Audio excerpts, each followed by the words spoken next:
Yes, you will be expected to ask questions in the job interview, and not to freak you out, but asking great questions is an important part of winning the job interview game. This video is the best one yet I've done on this topic because I asked the kind folks on LinkedIn, what's the best question you've been asked by a candidate in a job interview? And over 100,000 people saw it. And here are the best responses in this video. And stay to the end because we will discuss the highly controversial question, do you have any hesitations about hiring me? And I'll give you a better question that works just as well without it potentially backfiring on you like this question can. If you're new here, I'm Madeline Mann. I am a human resources leader and job search strategist who turns job seekers into job shoppers. You may have seen me on ABC News, New York Times, Bloomberg, and more. Be sure to subscribe for new videos. Starting off strong with preliminary information. You may need a bit more clarity about what the company does, their goals, the role,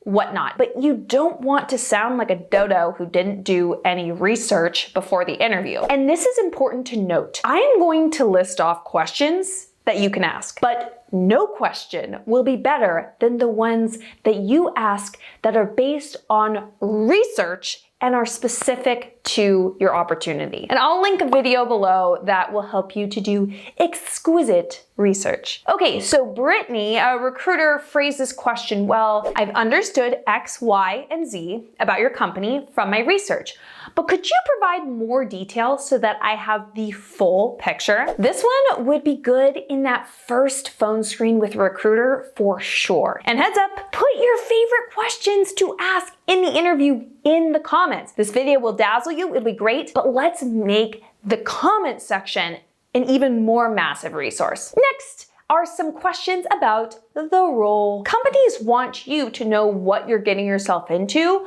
when you sign that employment contract. They are happy to get into that nitty-gritty with you when it comes to what will this role entail. A hiring manager will likely be able to give you way more information about the role than the recruiter because they invented it. So I recommend asking these questions to the manager. Stacy recommends asking, is this position to replace someone or is it a new position? What does the ideal candidate look like for this position? What could a typical day or week look like in this role? What are the biggest challenges or obstacles the person for this role might face? Those are great questions about the role. And what was so cool was Stacy said she had just had an interview the day before she wrote this comment. And I asked her, so Stace, how did the interview go? And she said she got the freaking offer. Not saying that the questions were the reason she got the offer, but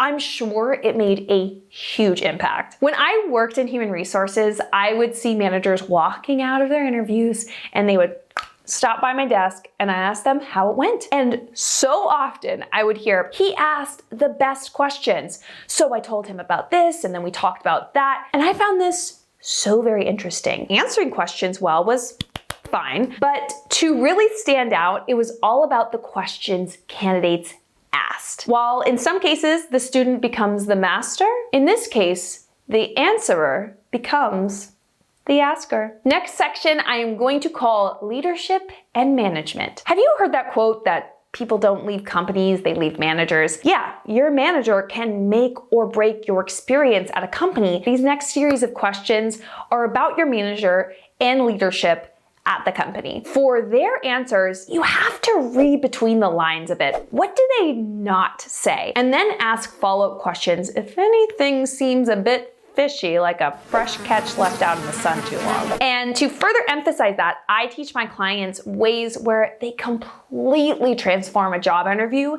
into a friendly conversation. And some of that has to do with the art of the follow-up question. If you want to get a sample of some of those strategies, I will link a free class on how to go job shopping below. Sarah said she liked getting questions such as, by when do you expect someone to be fully up and running, taking on ownership in this position? What would our working relationship look like during that time frame to make sure I can meet or exceed your expectations? How do you like to lead and interact with your team? Followed up with, and how does the team engage with that leadership style? How do you work with people on your team to help them grow in a way that's aligned with the company's vision for growth? Make sure when you ask these questions that you have thought about what you're asking, what you hope to learn from the answer. Don't just ask them because you heard them in a video on your favorite channel. A student once contacted me because his master's program required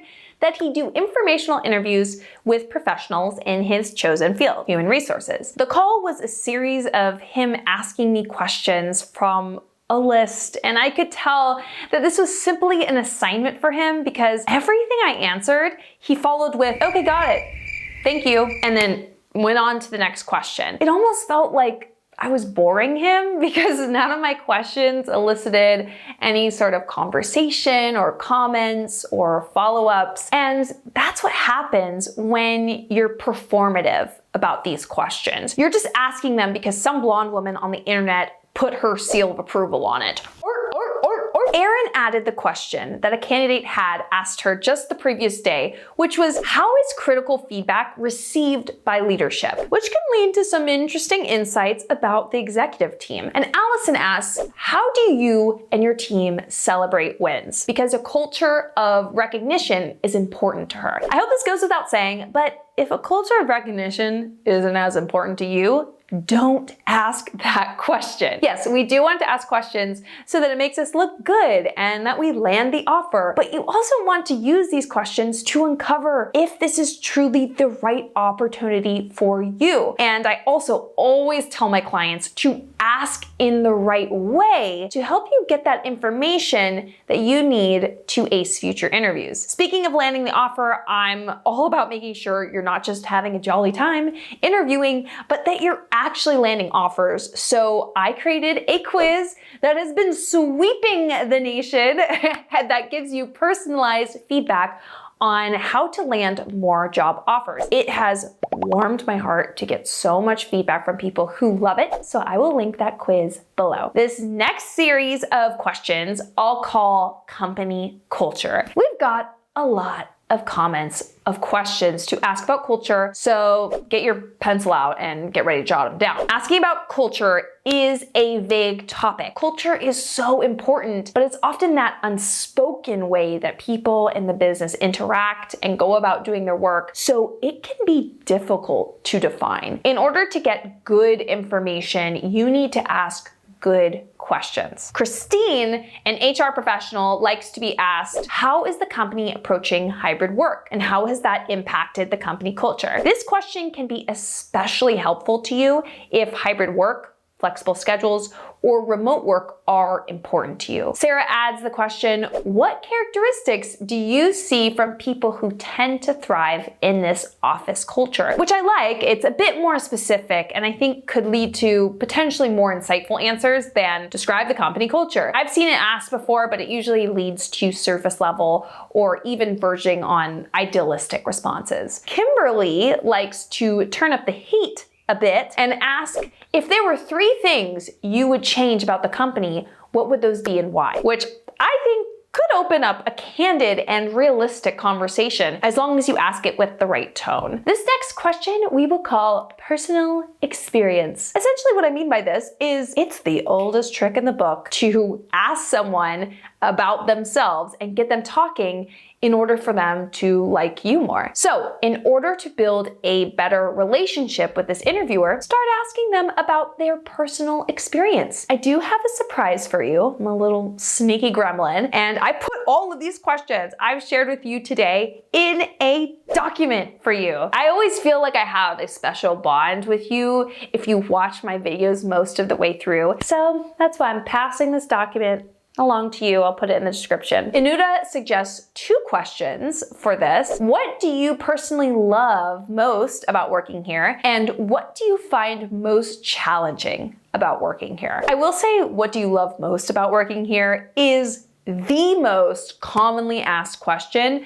so you won't be standing out because of asking this question to people, but folks do enjoy answering it. So maybe it's common for a good reason. Okay, this is the final section, and it's called wrap up. Have you ever been told to ask at the end of an interview, do you have any concerns about my ability to perform this job? Or do you have any hesitations about my qualifications? Or questions of that nature? What I like about these questions is that they open the door for frank conversations, and it can surface some looming thoughts or doubts that you can then address on the spot, especially if it's something that they misunderstood or they don't have the full picture of. However, this is a bit of a risky question. If asked incorrectly to the wrong person or without the proper rapport, it comes off as a bit negative or pushy, or like you're looking for them to disclose their decision about your candidacy right there on the spot, or could be interpreted as having a lack of confidence or even seed doubt in their mind. You'll need to use a bit of emotional intelligence to decide, okay, should I ask this question or not? Have you ever asked this question before? Say, yes, I've asked it, or no, I haven't asked it in the comments. And I'm very interested to see how popular or unpopular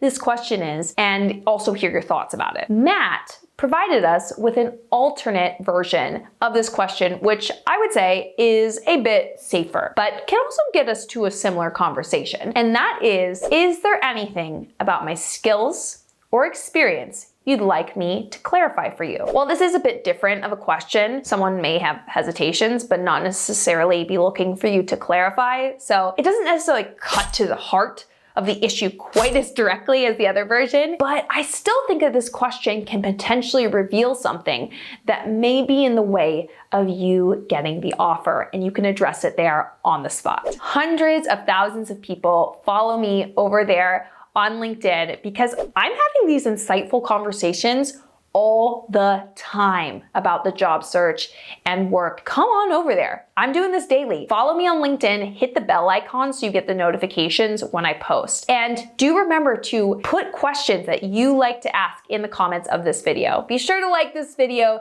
and subscribe to this channel. You've got this. Wi-Fi high five.